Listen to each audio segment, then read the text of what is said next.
Hi, I'm Doug Saleen, author of Digital Landscape and Nature Photography for Dummies. In this book, I show you techniques you can use to create compelling photographs of the beauty and nature around you. And now I'd like to share with you some thoughts and inspirations about some of the photographs in the book. This is Tunnel View in Yosemite Valley, one of those iconic vistas that I knew I just had to photograph when I was out in California.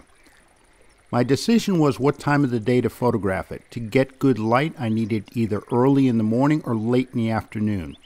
Research had told me that in the morning, the light would be hitting El Capitan, the big peak on the left.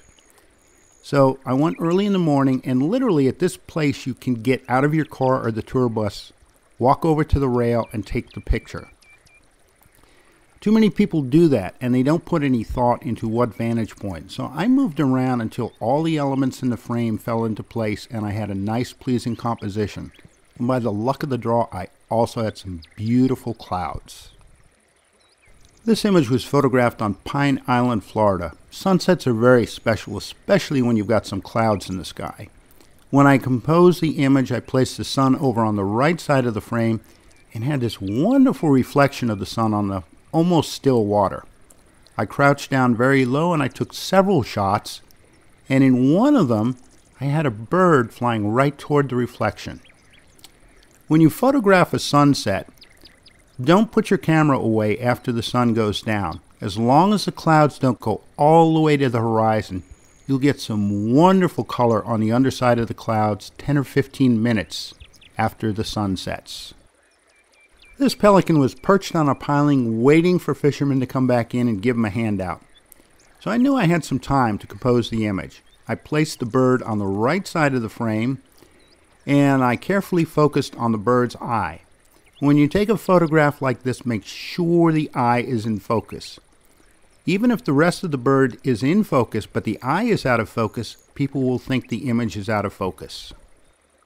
Alligators are dangerous animals, so you need to photograph them with a long lens. I photographed this guy with about a 400 millimeter lens when fishermen were throwing fish they didn't want out of their cast nets. I was in continuous drive mode, so when the alligator came up to grab a fish, I pressed the shutter button and grabbed several shots. This one was right at the decisive moment when the gator had his mouth wide open and water was splashing all around him. This bird is a black skimmer. It swoops low on the water with its beak open to feed.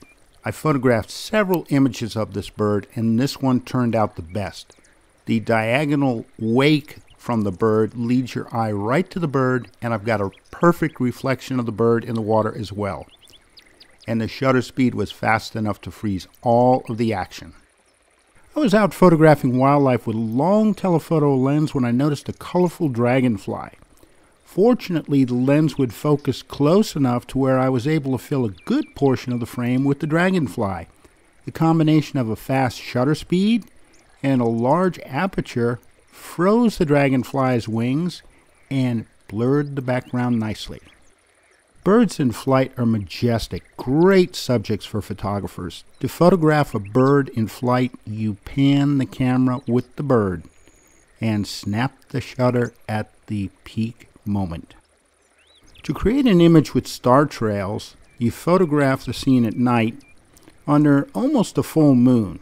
You're going to leave the shutter open for a very long time, so you need to mount the camera on a tripod, and something else you'll use is a device called an interval meter, which enables you to program the precise amount of time that the shutter remains open for.